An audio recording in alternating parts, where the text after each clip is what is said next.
अब आपको अपने घर में प्रार्थना सभा आयोजित करने के लिए पहले से अनुमति लेने की जरूरत नहीं है।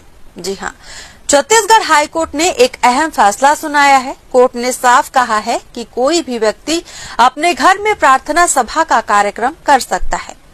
हाईकोर्ट ने कहा कि किसी भी व्यक्ति को अपने निजी आवास में शांतिपूर्ण प्रार्थना सभा आयोजित करने का अधिकार है और हर व्यक्ति को अपने धर्म का पालन करने का पूरा हक है। इसके लिए आपको किसी की परमिशन की जरूरत नहीं है।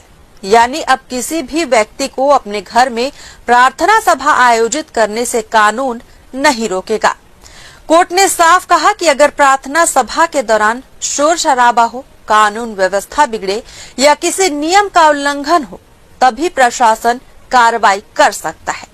लेकिन सिर्फ प्रार्थना सभा आयोजित करने के आधार पर हस्तक्षेप उचित नहीं है। तो आपको इस बात का ध्यान रखना होगा कि आपके आयोजन से कानून व्यवस्था प्रभावित ना हो और आसपास के लोगों को किसी तरह की परेशानी। सबको जय मसीह की। मेरे प्यारे भाइयों और बहनों, आप सबको मैं स्वागत करता हूँ और की वीडियो में। तो आपने तो ऑलरेडी वीडियो क्लिप आपने देख लिया और सब कुछ आपने सुन ली।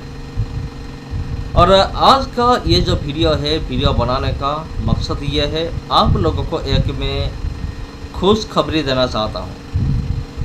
अगर आप छत्तीसगढ़ से बिलोंग करते हैं, यानी कि अगर आप छत्तीसगढ़ में रह रहे हैं, अगर आप एक मसीह विश्वासी है, तो ये खबर, ये न्यूज़ पहले आपके लिए। तो आपने तो ऑलरेडी वीडियो क्लिप आपने देख लिया। तो देखिए, धर्म परिवर्तन का ये जो कानून सरकार ने लागू किए थे, ये सरकार ने वापिस ले रहे हैं। ये न्यूज़ के हिसाब से सरकार को लेना ही पड़ेगा, क्योंकि इसीलिए बहुत बड़ा रैली भी हुआ था। आपको पता होगा, छत्तीसगढ़ में एक बहुत बड़ा रैली हुआ था, ये धर्म परिवर्तन का नियम को, कानून को वापस लेने के लिए। क्योंकि ये नियम ऐसा था, कानून ऐसा था, एक मसीह अपनी चर्च के अंदर प्रार्थना नहीं कर सकता, घर में बाइबल पढ़ नहीं सकता, कोई भी धार्मिक कार्यक्रम आयोजित नहीं कर सकता। ये जो नियम है, कानून है ना, इसका मकसद ये ही था। आपको पता ही होगा, पहले सरकार ने एक नियम लागू किया था। वो नियम मसीह समाज के ऊपर कोई भी असर नहीं करा, मसीह समाज के ऊपर कोई भी असर नहीं पड़ा। आपको पता ही होगा, नियम ऐसा था, अगर कोई छोटे जाति का लोग, यानी कि SC ST कैटेगरी का अगर कोई आदमी या फिर औरत या फिर कोई भी इंसान हो, अगर वो अपना धर्म परिवर्तन करता है, यानी कि अगर वो प्रभु यीशु मसीह के ऊपर विश्वास करता है, तो उनको आरक्षण नहीं मिलेगा। सरकार की ओर से कोई भी सुविधा नहीं मिलेगा।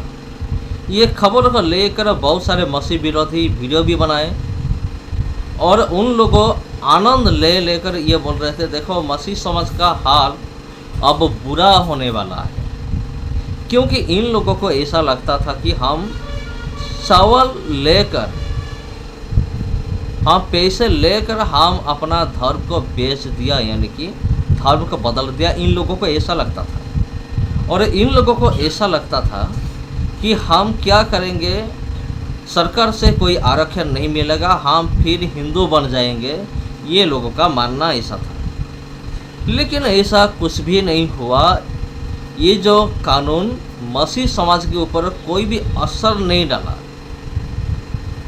और जो लोग मसीह के पास आए, यानी कि इन लोगों की भाषा में जो लोग ईसाई बन गए, जी हाँ, उन लोगों का विश्वास और भी मजबूत हुआ और उन लोगों ने और भी अच्छी तरह से मसीह को जान पाए। इसका फ़ायदा ये हुआ।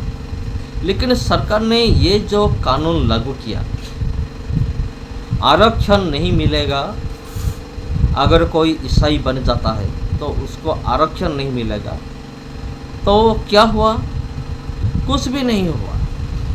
अभी भी मसीह समाज बहुत ही आनंद में है, क्योंकि हमें एक भरोसा है। क्या भरोसा है? हमारा परमेश्वर यहोवा जीरी परमेश्वर है और सब कुछ देता है। इन लोगों को ऐसा लगता था कि सरकार दे रहा है, इसलिए अगर सरकार ये कानून लागू करेंगे तो ये जो ईसाई बन गए हैं ये मजबूर होकर फिर से हिंदू बन जाएंगे। लेकिन आज तक एक भी घटना इस तरह से सामने नहीं आया। बड़ी अजीब सी बात है। और अभी सरकार क्या कर रहे थे और एक नियम लागू किए थे, जहां मसीह समाज का एक मसीह जो अपने को मसीह कहता है, उनका जो धार्मिक अधिकार को छीना जा रहा था, जोर ज़बरदस्ती छीना जा रहा था। और क्या हो रहा था कि देखिए, ये जो लोग, ये जो सरकार है जो ये नियम लागू किए, सरकार को ऐसा लगा अगर हम ये नियम को लागू करेंगे तो ये लोग मजबूर होकर हिंदू बन जाएंगे।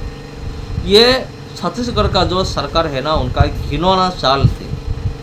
मैं डायरेक्ट कहता हूँ, घिनौना चाल थी छत्तीसगढ़ सरकार का, बीजेपी सरकार का, कि एक आदमी अगर बाइबल नहीं पढ़ सकता, अगर चर्च नहीं जा सकता, अगर कोई धार्मिक अनुष्ठान, धार्मिक कार्यक्रम वो आयोजित नहीं कर सकता, तो ये लोग मजबूर होकर फिर से हिंदू बन जाएंगे। लेकिन ऐसा कुछ भी नहीं हुआ। हमारे बहुत सारे मसीह भाइयों और बहन और प्रार्थना कर रहे थे कि जल्द से जल्द ये जो नियम है, इस कानून को वापस लिया जाए। और अभी ऐसा ही हुआ। एक आदमी अपने घर के अंदर बाइबल पढ़ सकता है, अपनी धार्मिक कार्यक्रम आयोजित कर सकता है, और एक मसीही चर्च जा सकता है, उनको कोई भी रोक नहीं है। लेकिन पहले ये जो नियम लागू हो गया था, ऐसे होता था कि एक मसीही चर्च नहीं जा सकता, बाइबल नहीं पढ़ सकता, कोई भी धार्मिक कार्यक्रम आयोजित नहीं कर सकता। लेकिन ऐसा अभी कुछ भी नहीं है। ये आप लोगों के लिए एक शुभ संदेश है, एक गुड न्यूज है। तो मेरे प्यारे भाई और बहनों, आप सबको जय मसीह की। आज के लिए इतना ही, फिर मिलते हैं आप लोगों के साथ और एक वीडियो में और एक टॉपिक में। सबको जय मसीह।